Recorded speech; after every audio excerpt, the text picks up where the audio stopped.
You know, niggas gotta get their priorities together. Got their mind on the wrong things, spending their money in the wrong way. Trapaholics, real trap shit. Say you need that car with the rims and a trunk, just like Jim. It's more than life. Yeah. I'm telling you. Talk to him. Say you need that LV bag with the belt and the hat. That's all you got though. It's more than life. Yeah. Talk to him. Real.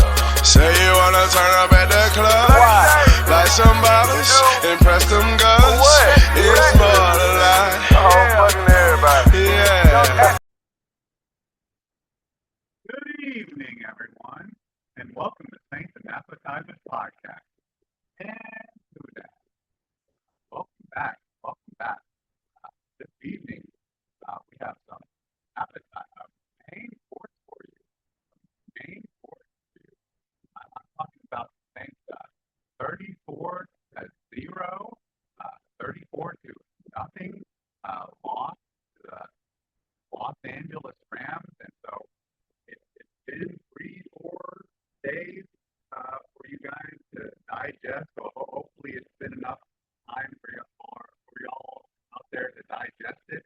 But yeah, it's probably one of the same worst, if not the worst, preseason that they've ever had. It was just gross and just very unpleasant game. And just early on in the game, it was clear that it was not going to be a very enjoyable game to watch because the Rams, you could just tell that the Rams were just a more organized team and maybe had more depth and talent, and obviously have a better head coach in Sean McVay, at least the skills, more of a veteran head coach in Sean McVay. And the Los Angeles, the Rams, they just started taking away from pretty much everything the Saints built up in that game against Jacksonville Jaguars the week prior. They started doing that like right away from their first drive because they had the ball first. And they started taking things. They just started taking away from everything that seemed to be kind of like positive that the Saints built in that game in that preseason. They were still a preseason loss. The game against Jacksonville, still they looked kind of nice, and that they started taking away those scabs and making those bleed, and just made it seem to show you that that there's blood underneath there, and that hurts. And it slowly started taking away. So the Saints aren't quite as nice, and definitely that their depth isn't quite as good as we thought, and that their backups aren't quite as good as we thought. Before we get into that, before we get quite deep into that, we just want to say, can I get a menu? And really the thing I was talking about how the main thing for us to start getting into kind of the team back there, the box score and everything, was how I knew that this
going to go as well as it did in New Orleans against the Jacksonville Jaguars as well, because like Zach Wilson pretty much threw everything in the trash that he built in the quarterback competition against the Pittsburgh Rattler.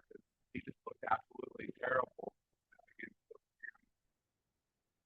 He was just 6 for 12 and threw an interception. Yeah, 6 for 12, 55 yards, threw an interception, and back once in this game. Zach Wilson looked terrible, but then we had also the injuries as well, because we had Maliki Montebello was looking good, the tight end who I roasted a little bit. I feel bad now because I was roasting him a little bit on the previous podcast because he was the one who pulled into Alvin Kamara.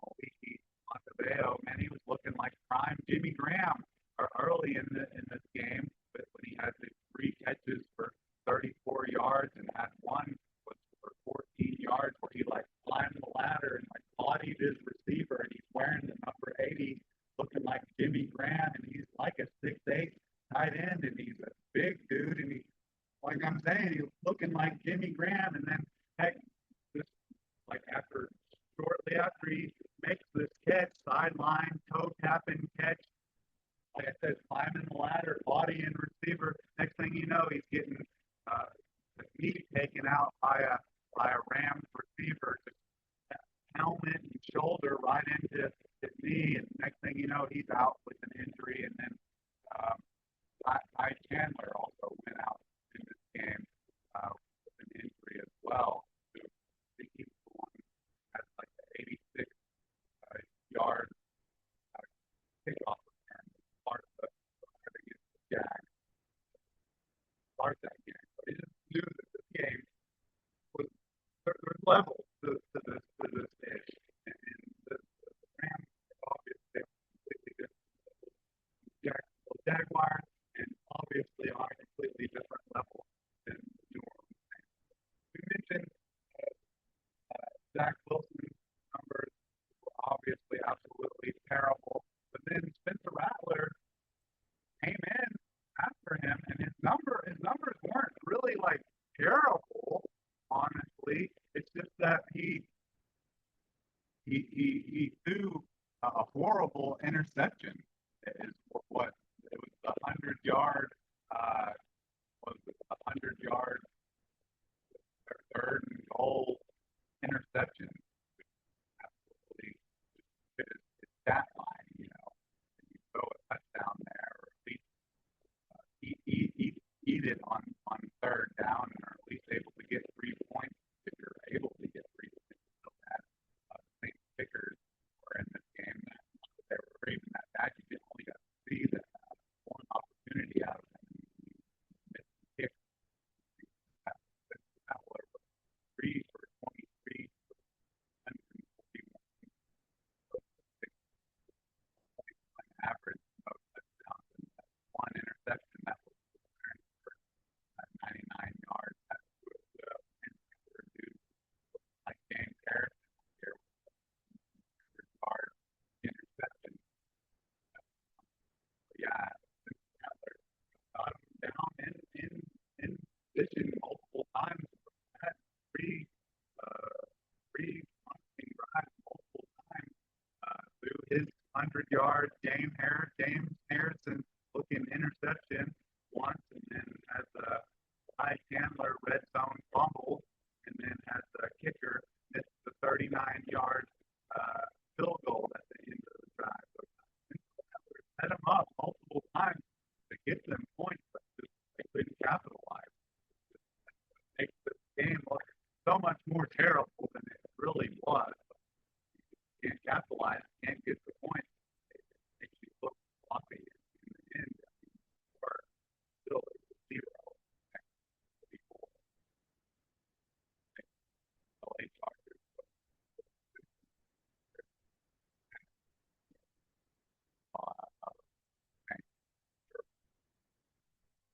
Off.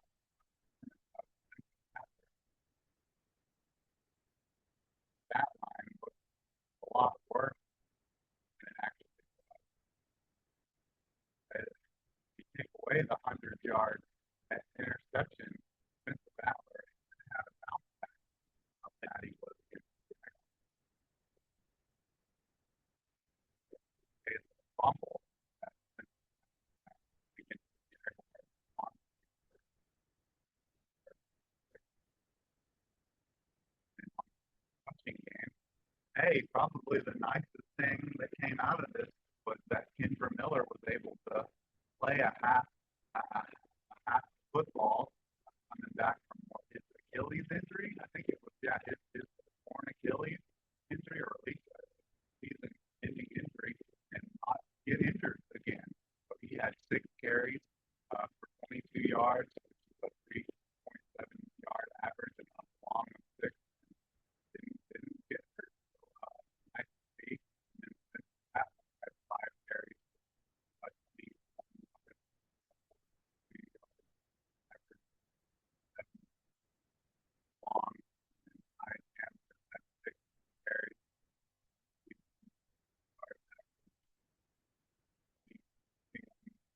Yards, 3.5 average, 7 long, and he fumbled.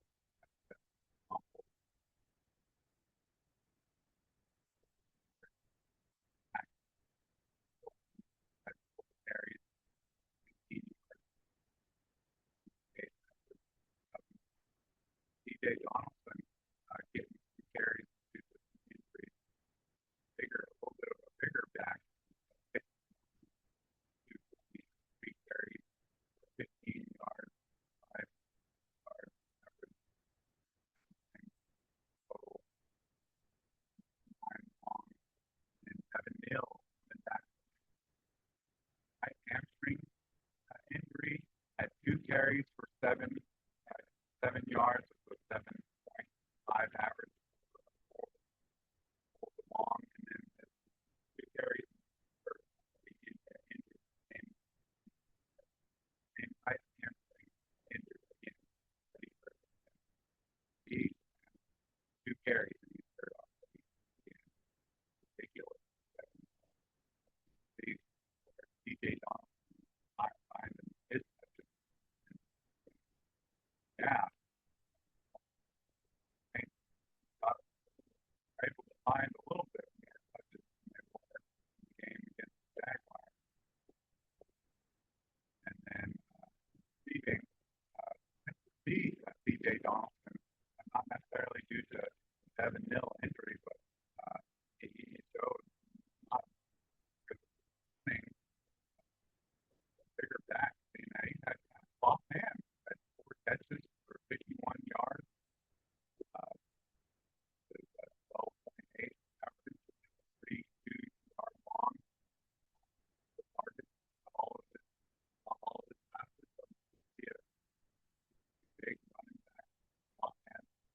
Jalen Crawford, 2 catches, 34 yards, 17 long, 2 targets. Thinking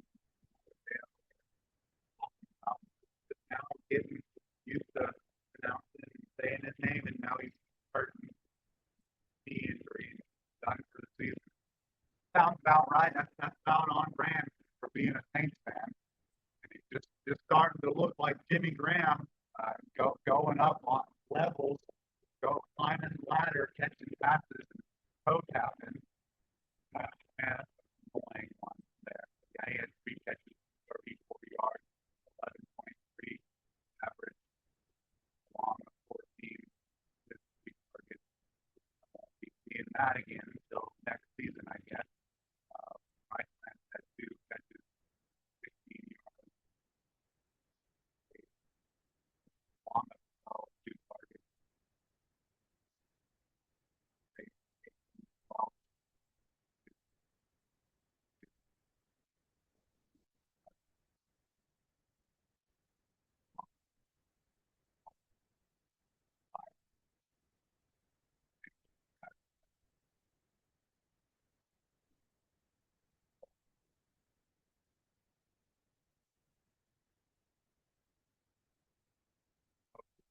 Fumble, right? And fumbled, lost one in the red zone. And DJ Donaldson fumbled, but I guess he was able to cover it. So no harm done there. And on the defense didn't make any plays pretty much all day. So not really anyone really to single out on the defense for plays. No one really had any sacks or loss or interception, fumble, sack, 11 total tackles, 5 solo,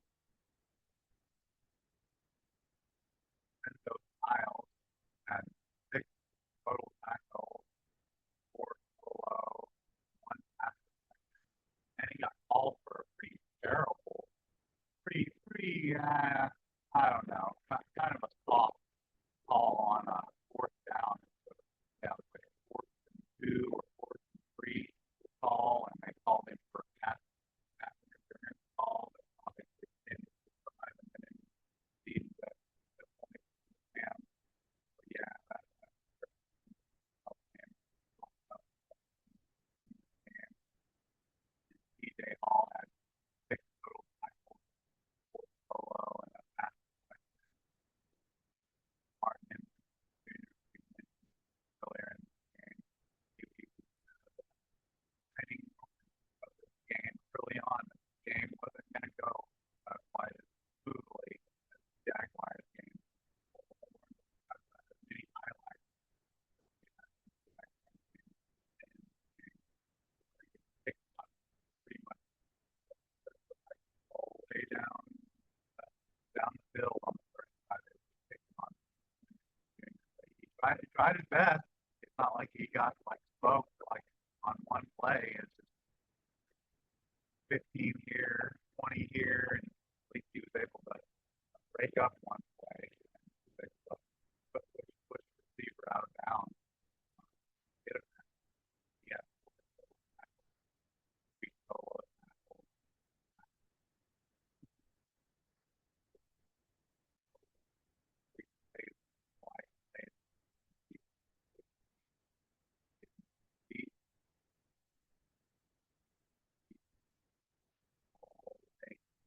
Beat up on the spot, play by play down the middle.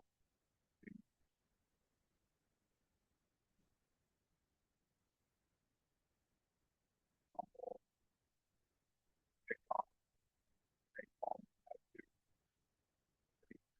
to belong, the 8,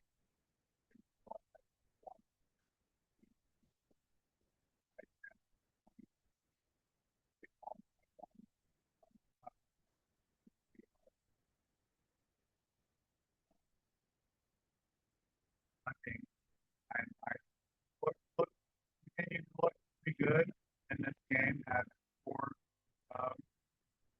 punts in this game for 180 yards, average of 45 yards, inside the 20, a long of 58. I think he already had 3 of 55 yards. I think he only had like 3 of 55 yards like all of last season, and he's already had 3 in preseason here. So say that's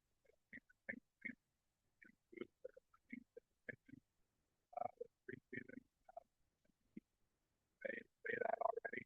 And then to the kicking situation where the Saints didn't get much play at it, but it would have been nice to get that 0 off the board before the Saints could have ended this preseason game, before they could have finally stuck the fork in us. But Spencer Rattler, he was able to get us in position to do that and set us up in nice position for a short field goal, 39 yards for Tanner Brown. And when he missed it, and that's kind of why the Saints signed Tanner Brown. Was coming over for UFL. He was supposed to be the most accurate, best kicker coming in, like the Cowboys, UFL, Brandon Aubrey, 2026, Brandon Aubrey, be like accurate and stuff.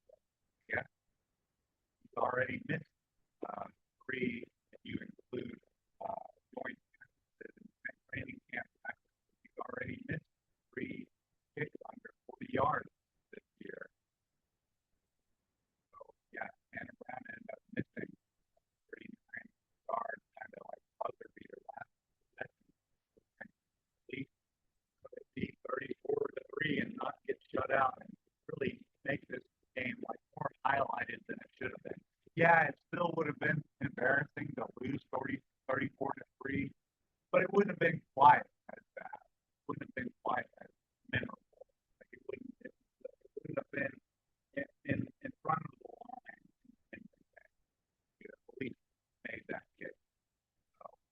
that was definitely a cherry on top of the whipped cream.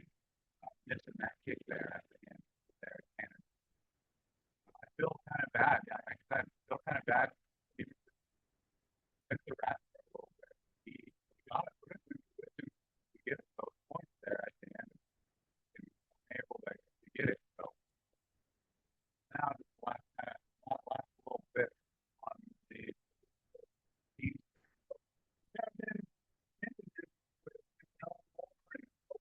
think about this team going into the regular season and years of what we've seen last season and what we're kind of seeing in this season. And the main thing that's really kind of sticking out is penalties. Penalties, but it's hard to judge. Will this team be as undisciplined with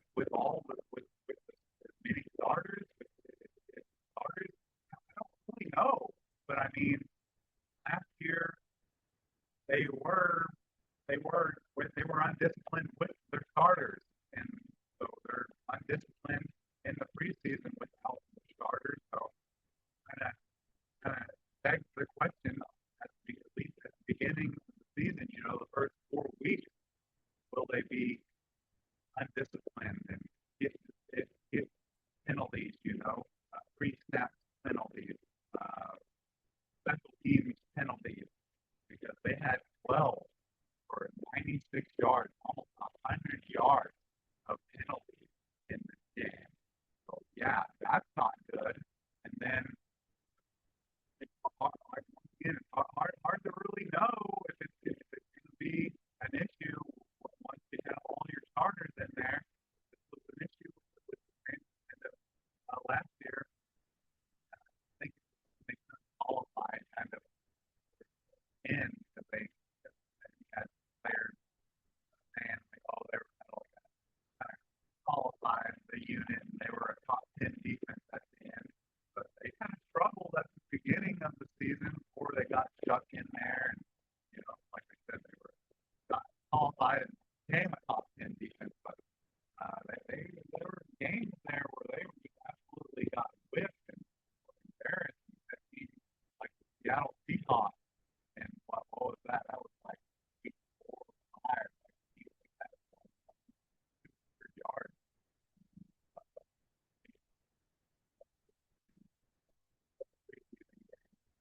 Jaguars all 40 times on them. Didn't necessarily have the Los Angeles Rams rush 40 times on them. They didn't have to do that. Still rushed for 151 yards. That's concerning. The defense doesn't look all that great, and they don't look all that disciplined, and then they turn the ball over 3 times. Yeah, I'm feeling feeling about the Rams. It's all kind of this whole Jordan Tyson injury, the whole Jaguars joint practice. Kind of seems like it all started this like dark cloud. Seems like things off things kind of peaked. Jag joint practice in Jordan Tyson down in the back was definitely the peak of the thing. So begs the question, definitely. Do you buy the dip of the Saints now, or do you wait until they're 0-2 and wait and buy it before they play the Raiders in week 3 or the Falcons week 3 or 2 or 3, I guess. Question: do you think they're going to be able to get it together and be able to pull out one of those wins in week 1 or week 2 against the Lions? Yeah, so that was the Saints week 2 or preseason, second preseason game. Season.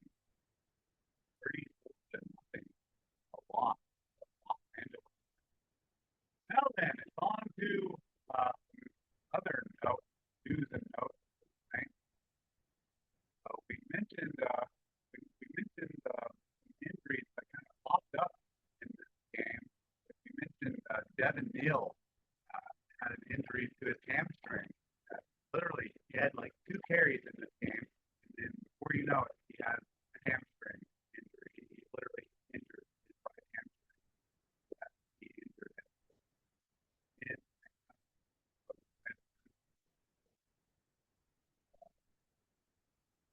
Midway point. Yeah, end of last season. Right hand back, back, 2 carries, 6 yards in these times. Have any idea when he's going to come back? How? But anyways, that's kind of triggered a trade. Is what that is. What I'm getting at is that has triggered a trade between the Saints and the 49ers. That triggered a trade for the Saints that traded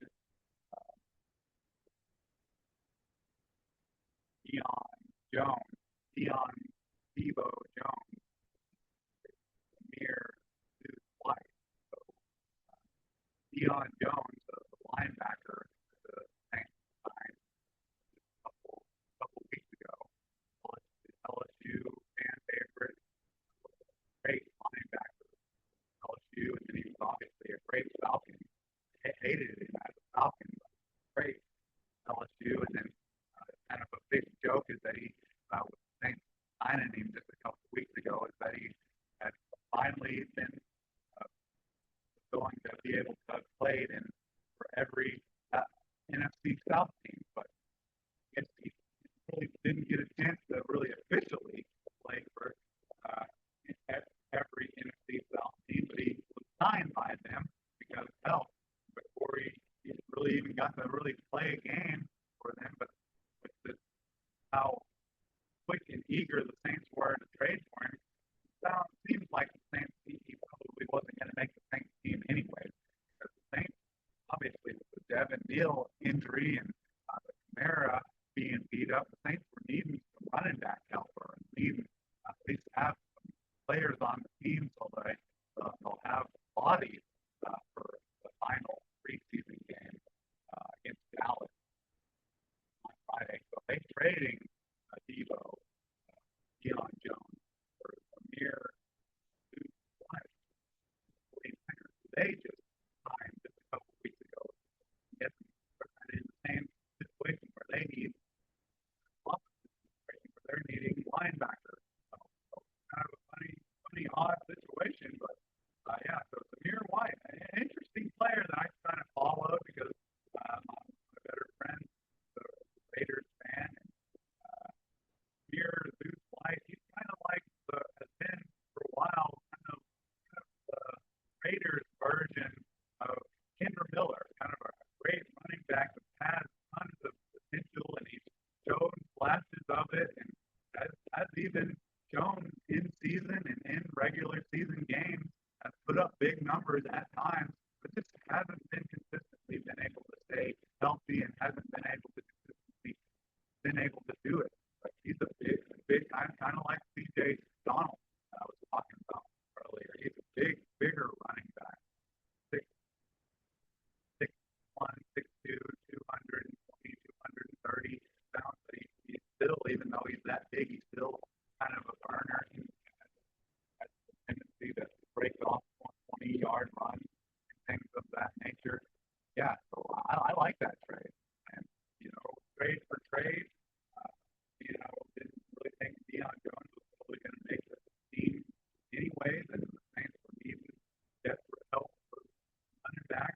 I think it'll take a 26-year-old running back, 31-year-old.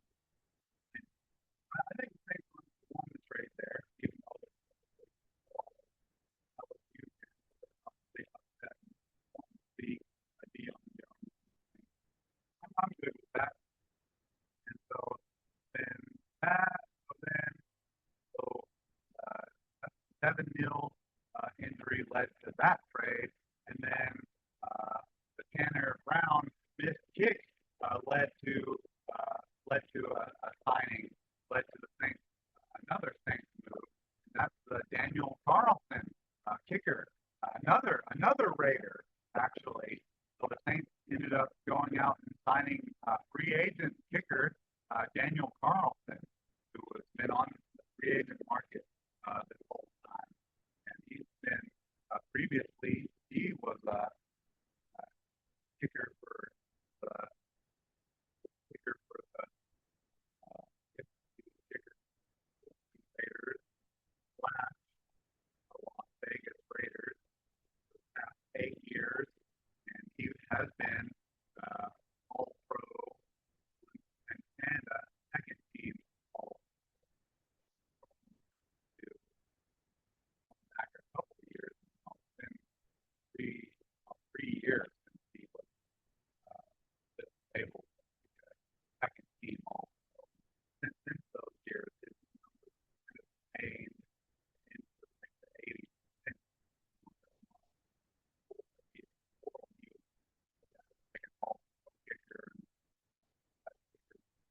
In the AFC, his numbers were like in the 90s, but his numbers have pretty consistently been up in like the 80, 85, 82% mark. It's kind of hard to look at those numbers.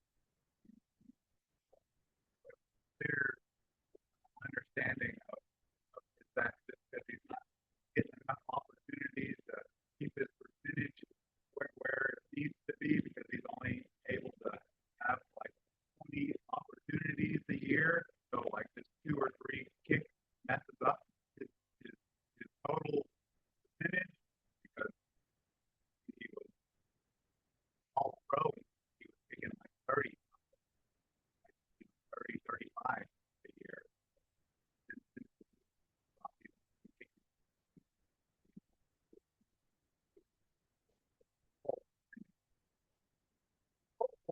Hopefully, getting back with the Saints, and hopefully the Saints are going to have a higher power offense than the Raiders have these past couple of years. But hopefully we'll be getting that percentage back up into like the 85, 89 range, and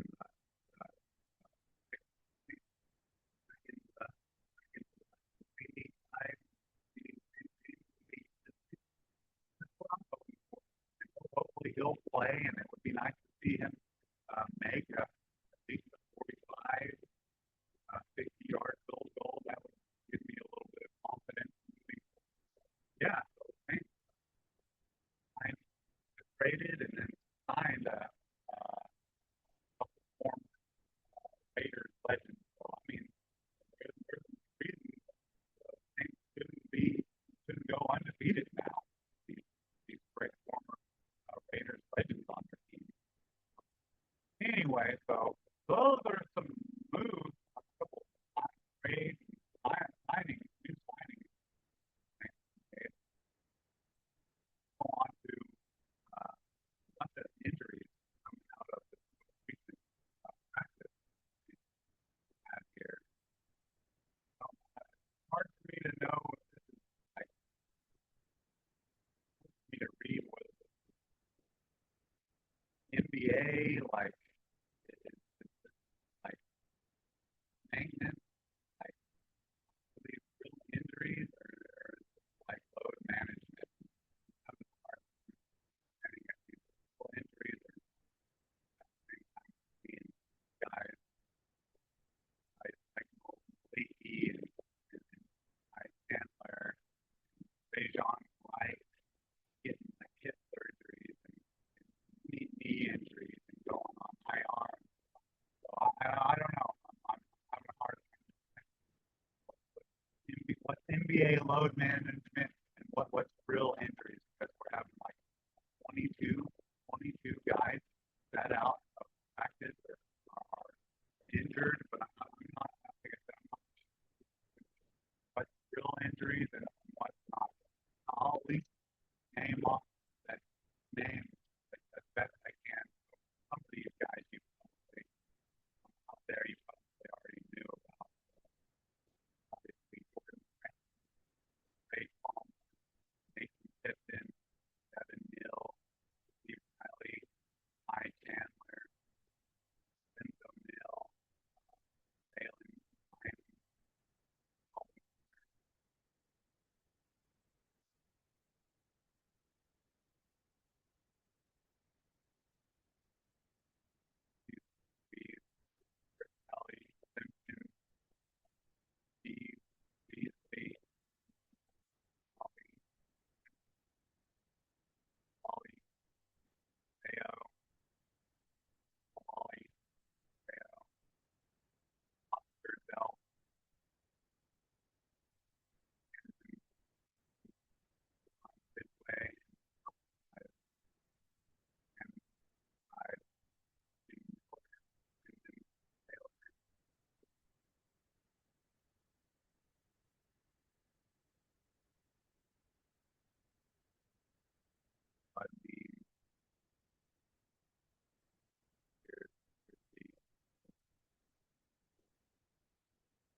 Le'Veon Bryant also on IR. Hip injury. Still those openings put on IR.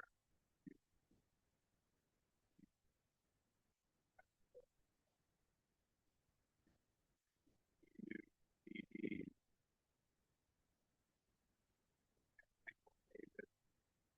Davis, Long Jr., Davis, Long,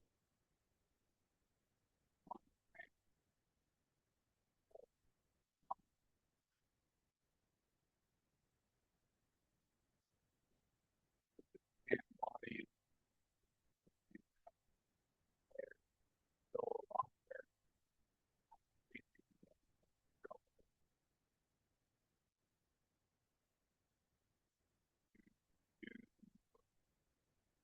thing that like a lot of people aren't mentioning on these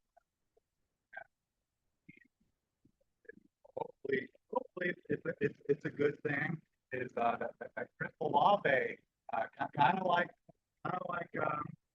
Jordan Tyson again in the Jaguars joint practice against in this practice on Tuesday went up for a jump ball or that was kind of like Jamar Chase. He came down on an unstable leg and looked like he had a knee injury. Jamar Chase, because Chris Olave got upended and came down on his back, and I guess they're saying he got the wind knocked out of him. Hopefully, it's not like broken ribs or back injury or anything. Hopefully, hearing Chris Olave got the wind knocked out of him. Hopefully, it doesn't end up like literally. Heard the same thing about Jordan Tyson. He's literally patient zero. Literally, Jordan Tyson zero. Worthy since he had his hamstring. Other things have the hamstring. Hopefully, Olave pump up the hamstring. Now, I mentioned that before I get out of here without mentioning Olave also seeing a little bit, but hopefully it's nothing. Hopefully it is just wind knocked out of him. No concussion, broken rib, back injury or anything. Viral hamstring, contagion, anything. That was all of that. So up next for the Saints is the Saints preseason game against the Cowboys. So my real question for that is if there's going to be any leftovers, any players for the Cowboys or the Saints going to want to have any get back shots from their joint practice or the Saints Cowboys brawl from a couple weeks ago, or any of them feeling kind of salty about that 500,000 fine that they got. Like, is anyone still feeling salty about that, or was the $500,000 fine enough to get them to calm down?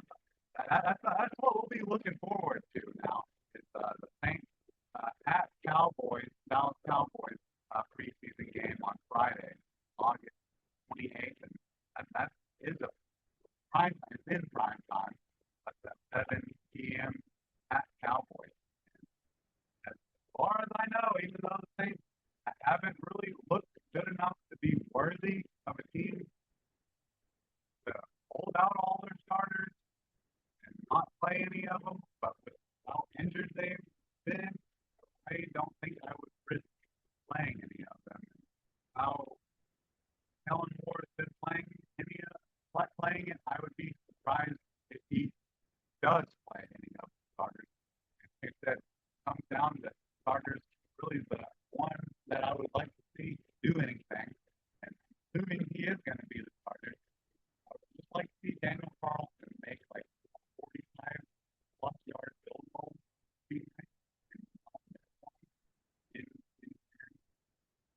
addition to that, yeah, that's what we got coming up. And just put a nice performance on paper, starters or not, any backups or not, just put a respectable performance on paper. Show that you're a professional team because Saints did not look like a professional team last Saturday. Again, they did not look like they deserved to be on the same field. Los Angeles. Yeah, the Los Angeles Rams. Show that you belong, even if I don't look at the Cowboys. That same strategy there. So that you at least belong in the NFL. Anyways, I think that's about all I have.